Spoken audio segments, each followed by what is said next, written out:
Hey, Purple. Hi. Hi, everyone. All right. Thank you so much, everyone, for joining us today. Today is the oop, today's the 1st of June, which is the beginning of Pride Month. So happy Pride, everyone. Remember Happy that Pride. Yes, love Pride was it. a riot. Yeah. Pride was a riot. So let's start there. And as from one queer person to many more, just to let you know, housing for all is on the queer agenda. Okay. All So right. Yes, most definitely. um, y'all may know me. My name is Matthew. I am the Trade Tech Policy Fellow at Trust South LA, and this is TOPA Tuesday, episode four. Four. This is the fourth episode, and Yeah. today we are meeting folks from El Sereno Community Land Trust, who are going to share about their history, what they've been doing, and why TOPA, why Community Land Trust. And you may know Purple from our very first episode. Shout out Purple. You want to say hi? Hi. Uh, Happy Pride. and uh, Angela, welcome to TOPA Tuesday. Yeah. Do you want to take a moment to introduce yourself about like what you're about and what you do? Yeah, sure. So, Angela Flores, nice to be here. Nice to meet everyone. Part of the El Sereno Community Land Trust. I'm the communications manager.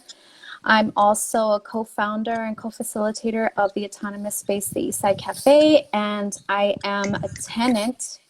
My family has been renting a house on the border of South Pasadena and El Sereno for almost 30 years under a landlord called California Transportation System, Caltrans. Mm. So everything, all these major projects are very much interconnected, and I wear many hats pretty much. All right. So today we are digging in a little bit of El Sereno Community Land Trust myth and story. Would you mind sharing a little bit about how residents started to get organizing and how we got El Sereno where it is today? Yeah, sure. So just kind of like a personal story, how I got into housing justice. Um, like I said, we have a landlord, Caltrans, and they're an institution.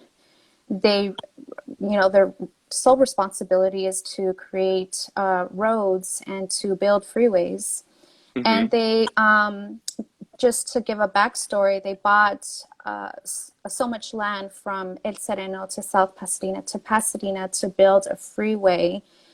And then they had to rent it out, as they were making plans. But shortly after, or I should say, within those decades, they developed abusive relationships. They Mm. didn't know how to take care of houses.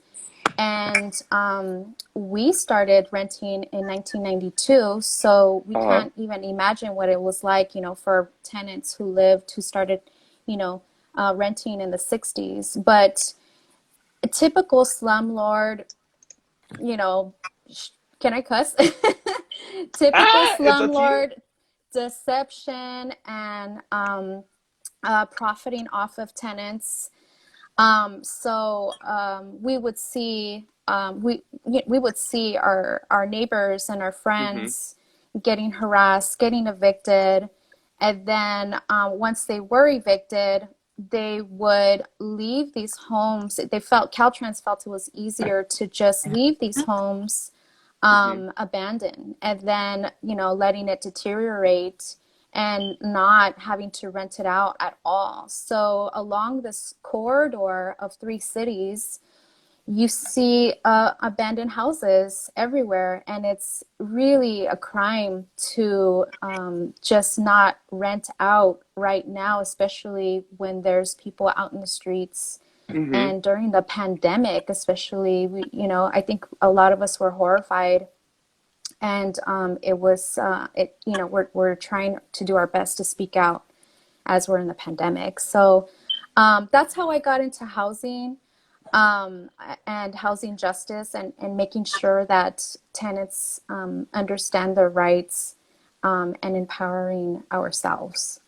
Yeah, that's super powerful. And I think like what you're talking about is so interesting to me. I'm a transplant to LA. And Hmm. so this is my 6th year here in LA.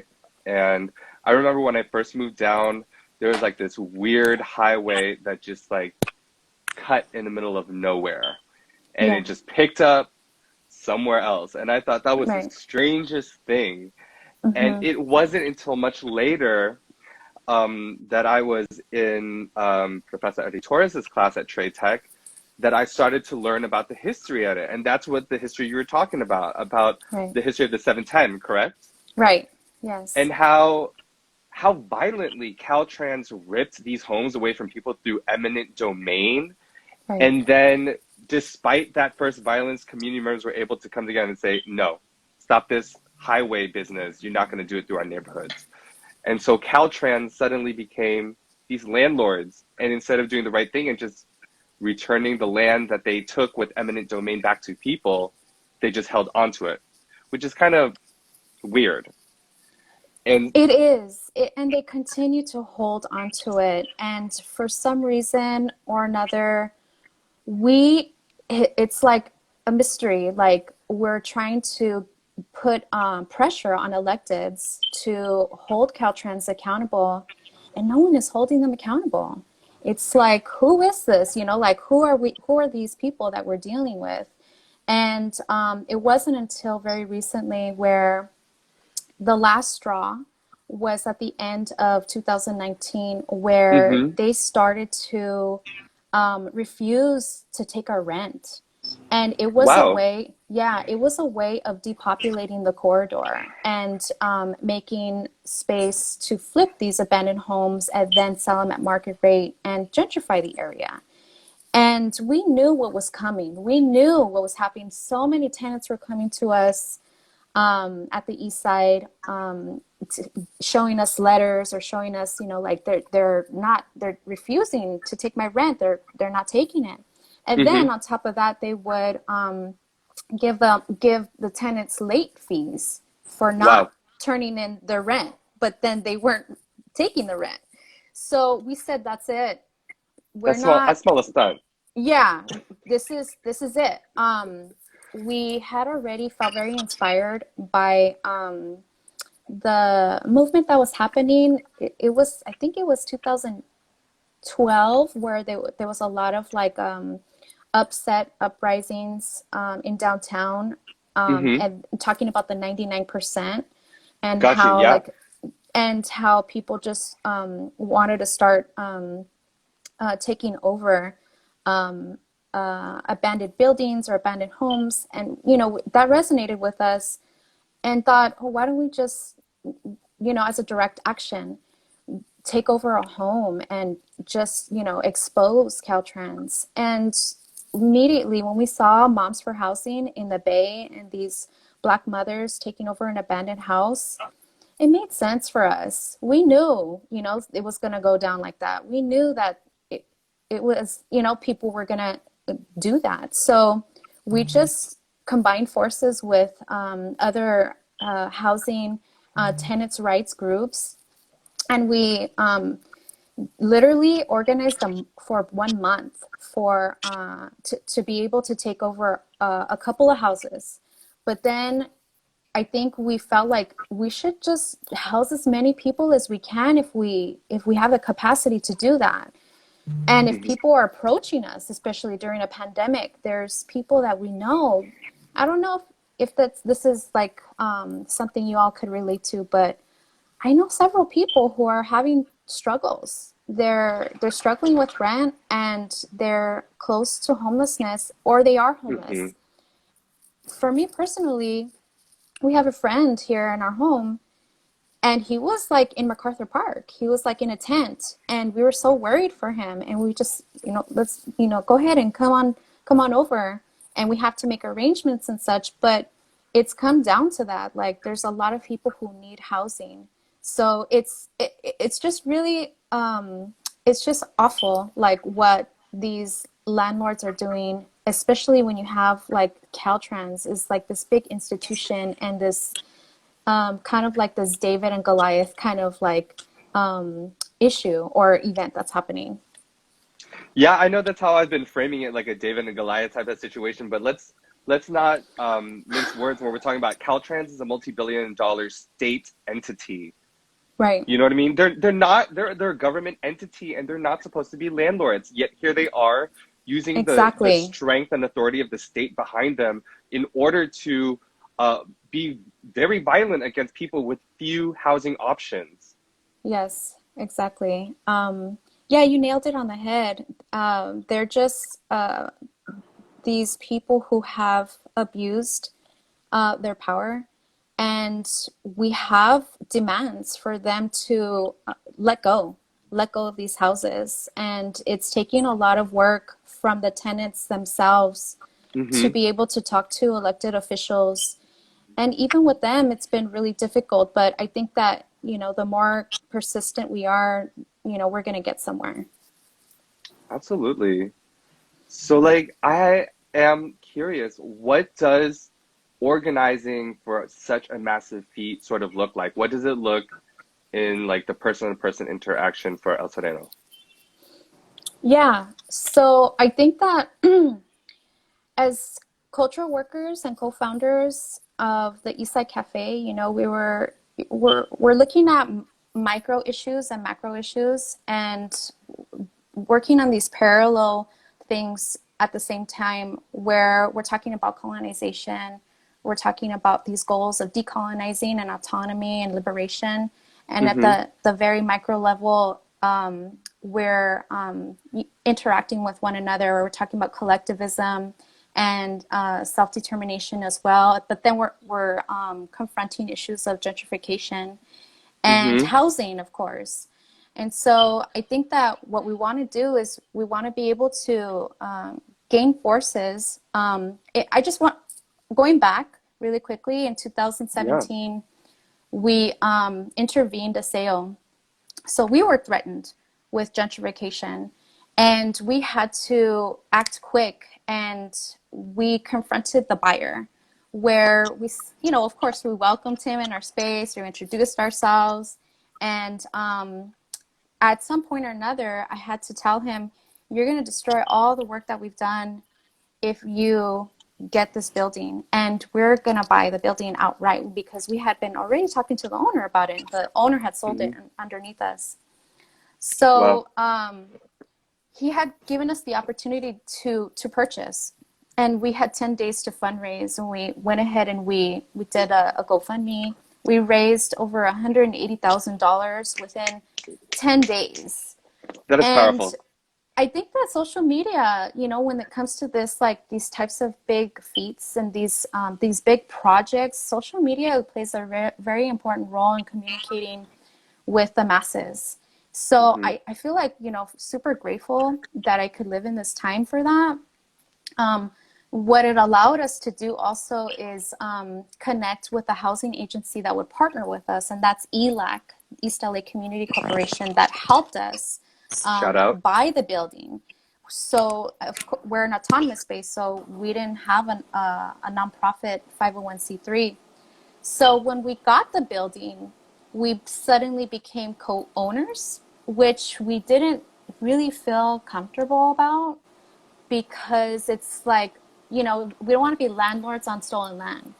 And that's Mm. also something, you know, like that we want to address, you know, like the original people of this land, all of us like battling on someone else's land. So it's something that we need to acknowledge.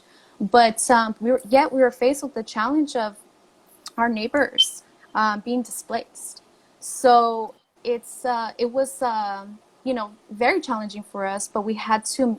I think that we were looking at different models like LLCs and business models, and then it wasn't until like we felt like a land trust was actually closer to our value systems, in which we can obtain land to get off developers' hands and back into the Mm-hmm. people's hands.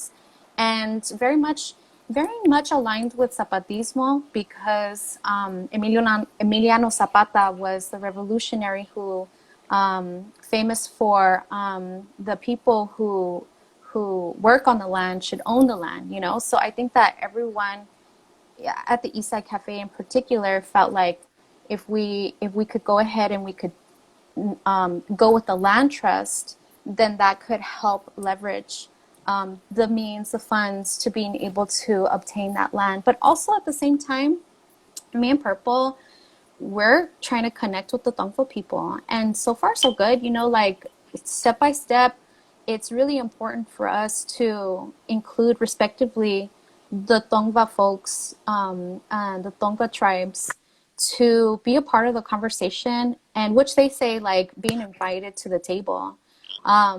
I think that, you know, in the long run and long term vision, Mm-hmm. we want them to have their land back. And so we're also Absolutely. looking, we're not looking at just like buildings or houses, but we're also looking at open green space. Yeah, to sum it up. That's Yeah, I mean, to sum it up, no, like it's such an expansive conversation, what I think is so amazing because like we just started off with the concept of community land trust in the first Yeah, conversation, and every single right. conversation since we've been expanding the idea of what community land trust could envision, you know? And right now, we're talking about community land trust as a way to return land back to its original purpose in multiple ways, and one, not just housing, but like you said, in open space. And that's like by, you know, we're asking to reimagine our relationship to land altogether. And Yes. I feel like that is such an important and powerful thing to do because um, I don't know if this is dramatic. No, it's not dramatic. But like, if we keep going down the way we are with the housing market, we're all going to be living in a slum. And I feel Yeah. like I've been to some of these little academic conferences where actually the research proves that. Like it's already happening in the global south, and next thing you know, like America, like the US will not be immune to that. We're all going to be living in little slums that are going to be just like mirror images of what happened during like serfdom and all that. And we have to radically change our relationship to each other Yes. and to land in order to reverse course and to start using this land the way that it's meant to be. And and that's our role as Yes. stewards, not as consumers of the land, but as stewards. And so I think like this conversation that you're bringing up, especially with recognizing that this is stolen territory, this is Tongva territory, like we are broadening that conversation once again about what land is supposed to be for, and inviting people to be a part of it. You know what I mean? It's not just the you or me thing; it's an us. Yes. Purple, do you wanna add anything? No, I know. just just them snaps. No, I totally agree with 100% everything that we're saying. I feel like you all nailed it. We can't continue to build on this system that is broken. Like how we mentioned, this is stolen land. How are we going to fix the housing crisis that is happening if we're not acknowledging that one, we're on stolen land, and two, if we don't heal our relationship with the land? Mm, And we need to learn that from the original people.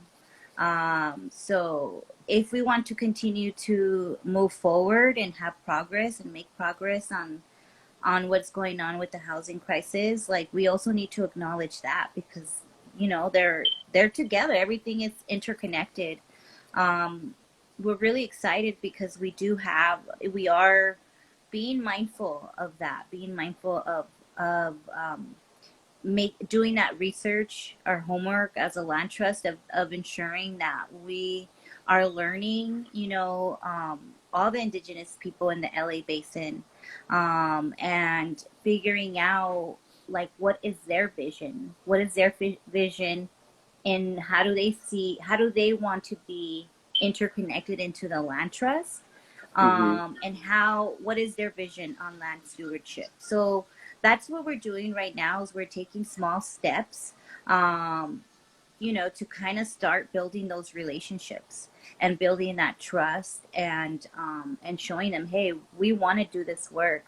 And we want to do this work alongside you all. And so that's where we're at. And, we're hoping that we continue having these conversations, not only here in the Land Trust and the work we're doing with the coalition, but within our communities, Mm-hmm. and having those conversations with our neighbors. Another conversation that I think it's very important that we need to have, it's just like how we look at those who are unhoused and what are the stats on that, because right now, like Angela mentioned, like we're 1 or 2 paychecks away from being unhoused if we don't have resources or a bad situation. And we need to start really putting that out there, because there's Mm-hmm. families that are working minimum wage and they can't afford to pay rent here in LA and California. And so it's just, people are struggling. And with the pandemic, we got to see that even more so, because a lot of people ended up losing their jobs. And so I think it's very, very important that we have these conversations, that we take, which is why TOPA, I feel, is an opportunity to really explore the opportunities that's going to help solve that housing crisis that is happening and tackle it at all angles. And so TOPA is one way, community land trust is one way, healing our Mm-hmm. relationship with the land is another way, and we need all hands on deck. Even if we're not struggling currently with the housing crisis, and we're blessed and we have the privilege to be housed, awesome. But what about those? What about our community? What about, we're seeing so many encampments as we're driving. Like, I'm commuting right now from my mom to LA, and I'm seeing a lot of encampments in the San Fernando Valley. I had not seen so many encampments. It's not just happening in LA. Like, I'm seeing them all over. Like, and they're it's growing. Like, the encampments Mm-hmm. are growing, and it's hard. It's hard to see. And how can we help? How can we support? How can we ensure people are getting housed, and not just temporary housing? Because I know that Yes. they're getting housed currently, but it's temporary. So let's talk about that, right? And I know there's a lot going on right now that they're trying to invest dollars on. I know the Olympics is coming soon, and they're trying to clean up the cities and beautify the cities. But what about our communities, our unhoused folks? Like, we need to house them. These are temporary. Like, let's talk about that. Let's unpack it. Let's put it on the table. Let's unpack it, and let's hit this at all angles and solve this problem that we have, because it's going to continue to get worse if we don't, if we're not proactive about it, if we don't, do that work now. And we have a lot of opportunity. I know the city has a lot of money right now. So put that That part. money on actual housing, like, we need to do that. That's where money needs to go right now, instead of like fixing all this stuff that's going on. That, Caltrans has all these empty houses, like over 200 houses that are vacant in El Sereno. Yes. So like, So I think you we need mentioned stuff like putting there. how. Oh, I'm sorry. No, go ahead. Go ahead. I I'm like making fun. when you're saying like put money in. One of the things that we're doing as the Los Angeles CLT coalition is now we're saying, okay, put money in, but how? How are we going to direct these resources, right? And one of the things that a lot of folks have questioned or have thought about, why don't we just continue rental subsidies? Why don't we just like continue to bail out, tenants who need help, but they have to prove that they need help by submitting 500 million pages of documentation as to why they need help to get the rent covered. We're we're scrapping all that. We're not means testing this. We're not doing this. We're talking about concrete ways to reinvest these resources. And so something that El Sereno Community Land Trust has recently done is put those resources to good use and done something Woo woo! majorly huge. Angela and Purple, would you like to share about what this latest accomplishment that y'all did? Yeah. Yeah, sure. Go, Angie. Do, Go, go, go. yeah, just very recently we acquired our first property, our first site. We're very, Yes. very excited, very happy, very thrilled. Um, After just being a Lantras for a year, and we, like we had to, it was literally a day after lockdown where we got our 501c3, and Wow. we had to, all hands on deck, like Purple said. We all had to work together. It's pretty Mm-hmm. phenomenal that we did it, through Zoom. But we did it, and our ED, Sua Hernandez, she's amazing. She has 20 years of housing experience and acquiring land and buildings and restoring them, improving them. So she was the person who really got to connect with our partners, Habitat for Humanity, Little Tokyo Services, Hilda Solis's staff, I'm sure. So just the previous manager, and she herself, started already talking to tenants, to making sure that they get the right amount of information that they need. And we Mm-hmm. went over just like the 2 weeks ago, Purple. Yeah, 2 weeks ago. Yeah, so we went over to introduce ourselves formally. We got a bag of offerings, and most of the tenants are of Asian Chinese descent. So we wanted to be respectful, and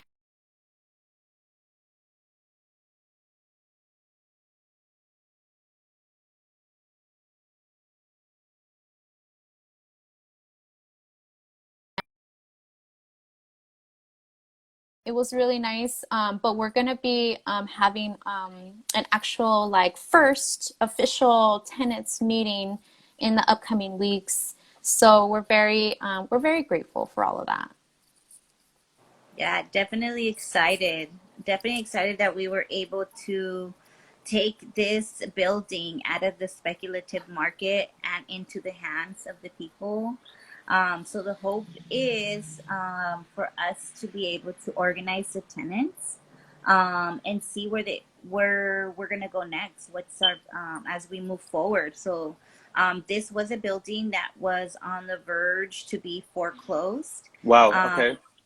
so with the support of the city, with the funds through this pilot program, Through the we county were of LA, able, right? yeah, the county of LA, we were able to get, we were able to have this acquisition. We were able to help these tenants stay in their building and not get displaced, and stay in their home. Mm-hmm. And so it's really exciting, really, really exciting because it's the first actual acquisition that is under the land trust. And like Angela mentioned, it's only been a year and things are moving quickly, so we're excited. And yeah, we're That's just what's really up. excited.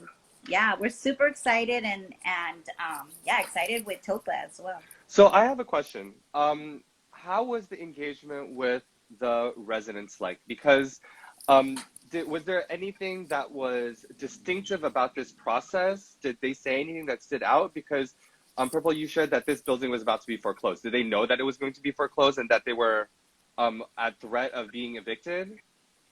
They had no idea. So the landlord didn't mention anything to them until I guess when it went into, not even when it was in escrow, like Wow. none of that none of that happened. Like I don't think they really know.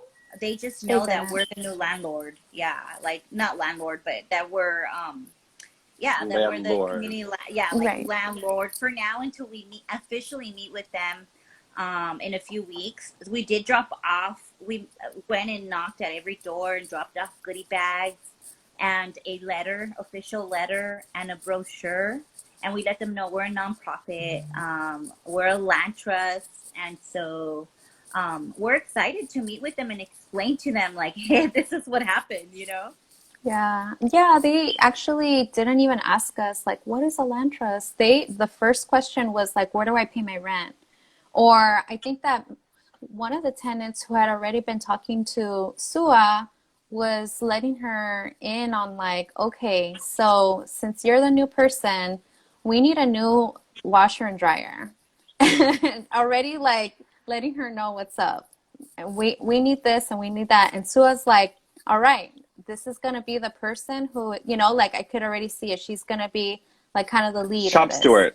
No, I'm just Yeah. kidding. Yeah. And so she, you know, I think that the process has been positive so far, and we want to keep it that way. You know, we want to have a good relationship with them.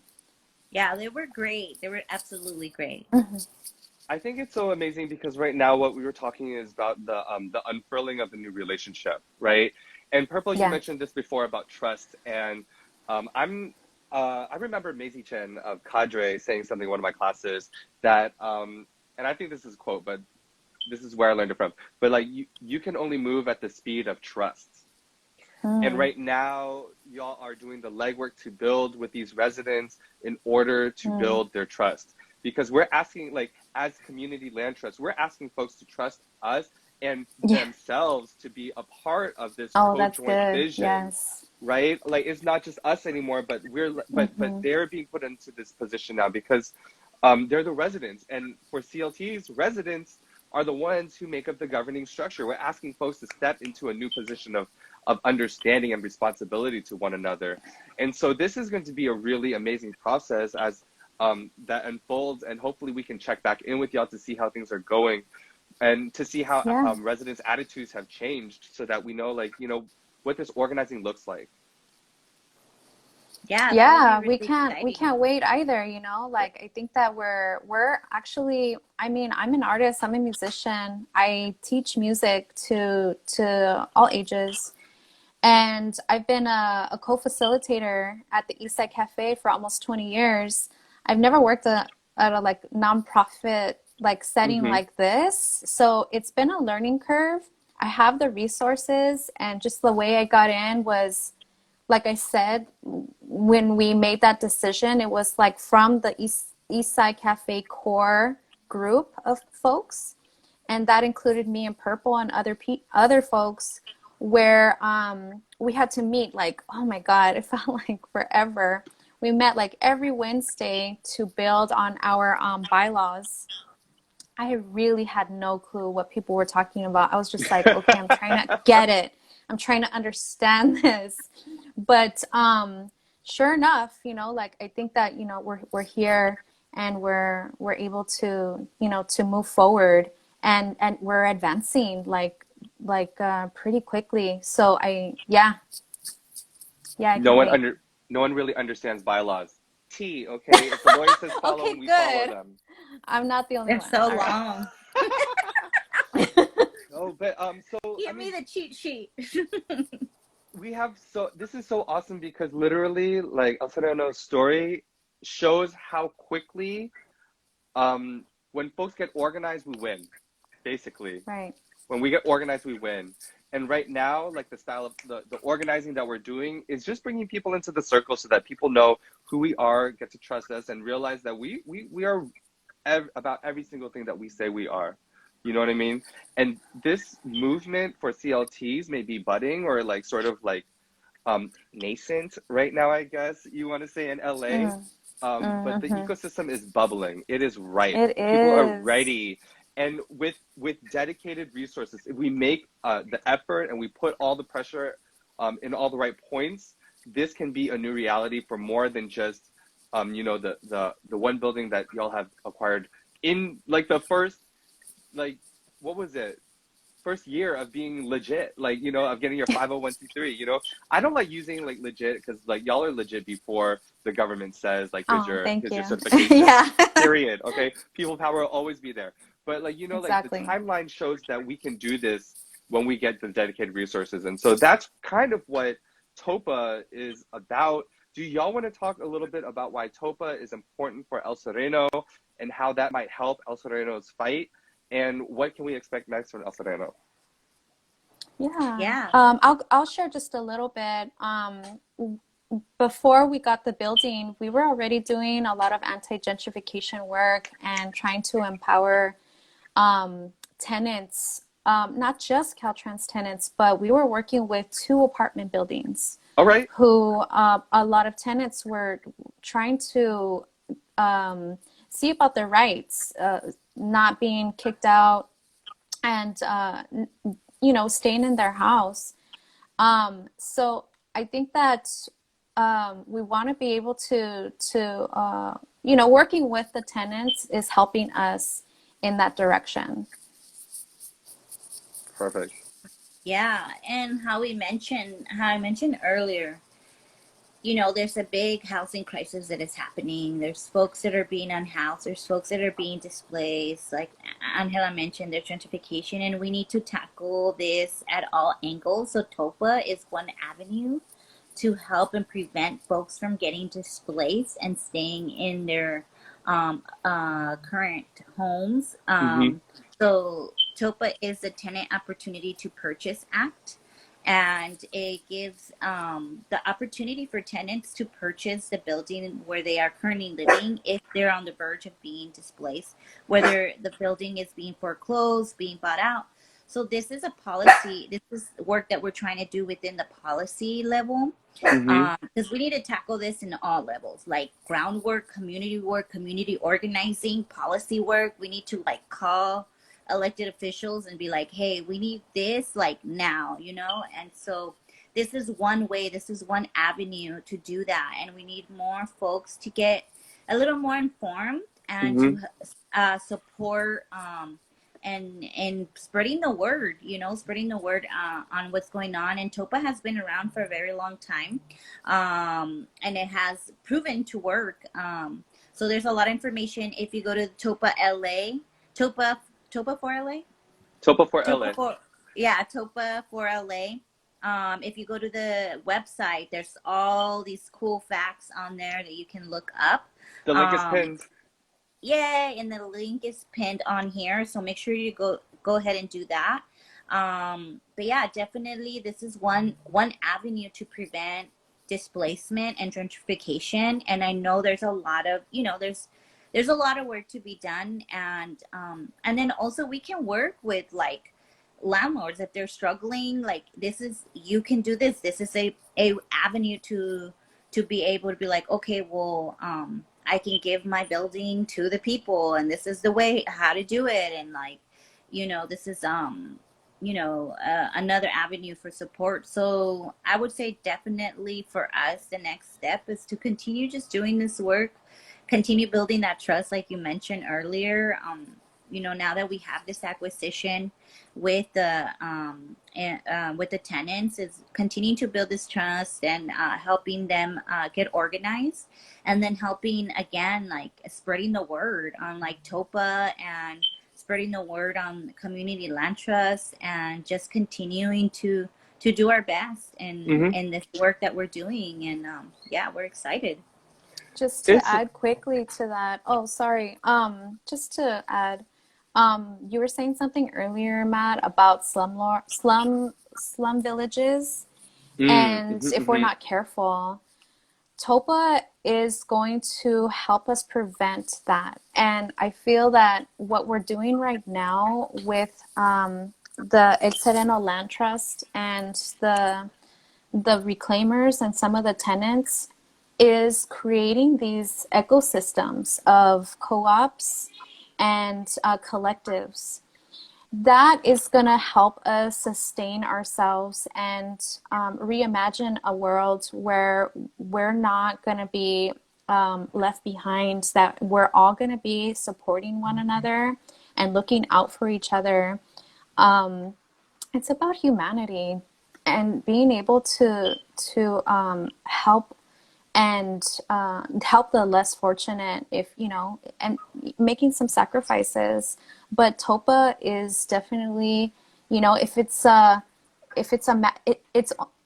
mean, when you break it down, it's tenants buying their apartment building. Why not? Why can't we do that? Why, let's just, do it and get it over with already. Not get it over with, but let's, it doesn't sound so threatening. But I could see that in the near future, if that would be the case, and if it passes, and if we help people buy their apartment buildings, it could be a part of this grassroots effort in being interdependent on one another and supporting one another for sure. Yeah, so I just wanted to highlight the things that both of y'all have said, and to sort of just check in with the comments that are coming. People are asking, what is TOPA? And just to reiterate, TOPA is a policy that would help tenants, that would give tenants 3 new rights, okay? And so the first one is to be told exactly when their building is to be sold. So right now, a lot of buildings get That's good. sold and the tenants don't even They know don't it. know. Yeah. Just like in the case with the building that El Sereno CLT acquired, Right. right? They didn't even know their building was being foreclosed upon. Yeah. So the first thing is tenants would get to know when their building is being sold or foreclosed upon. The second thing is the right to first offer. And this means that tenants who are already living at that building get first dibs to make a fair market offer on the building in an attempt to buy the building from the owner. If the owner decides to go with someone else's offer and they accept a third party, then the third right kicks in, and that is the right of first refusal. And so tenants would get the chance to match or beat the third party offer. So let's say the residents and ESCLT go in 10 million on a building, and the owner decides to go with someone else who said 12.5. And so El Sereno CLT and the tenants of that building have the opportunity to match 12.5 or beat it in order to buy that building. And so in this scenario, what we're doing is we are putting this new building that is now collectively owned by the people who live there into a community land trust. And the whole idea of putting it into a land trust is to remove the cost of location and real estate and speculation away from the cost of actual housing, which is much cheaper. And so in this model, we are increasing the amount of housing that is going to be separated from the speculation and made permanently affordable to everyone who lives there. And so that's just to sum up real quickly about what TOPA, and why it matches with the CLTs. I do want to invite everyone to click the link that's pinned below. It is to our link tree. Sign the petition. It's 2-3 taps, but it helps put your name onto the list so that we can build pressure onto the County Board of Supervisors. Our timeline is moving rather quickly, and we will be needing folks to support so that we can let the supervisors know that right now the methods that we're using to house people or to keep people in their homes is not enough. We don't want to put more money into these subsidies for wealthy landowners. We want to put money into collective ownership for democratic control and wealth building. We want to give everybody a shot to be able to own property, build equity, and to access the financial tools that have helped millions of people reach the middle class in this nation. We're talking about how Los Angeles is 66% renters, which means the fewer amount of people who own, the more stratified housing and income inequality it is going to be here. And so we're talking about alternative modes of ownership that allow all of us to get a piece of the pie and to build up the community collectively from the ground up. And so that's, before we dip out today, I want to thank you, Angela and Purple, for joining. Is there anything you want to let the folks who are listening in know before we dip out? Definitely help us spread the word. Stay in touch on the El Sereno Community Land Trust Instagram, Facebook, Twitter, and also follow TOPA for LA on all platforms as well, Facebook, Instagram, and Twitter. And help us spread the word. We need support, like we mentioned, all hands on deck. Get informed. Let your neighbors know. Let your cousins know. Let everybody know. Everybody needs to know this valuable, beautiful information so that we can support one another. So yeah, just stay in touch, spread the word, sign the petition. Yes, ditto that, all of that. Stay in touch, please. Yes, please. And be sure to check out our Instagram. We're going to have everyone's socials linked so y'all can get connected. But we really need signatures on the petition. And if you are with an organization, we're seeking endorsements right now to build up our network and to figure out who our allies are and what kind of things we can build. The policy is being crafted and we need your input.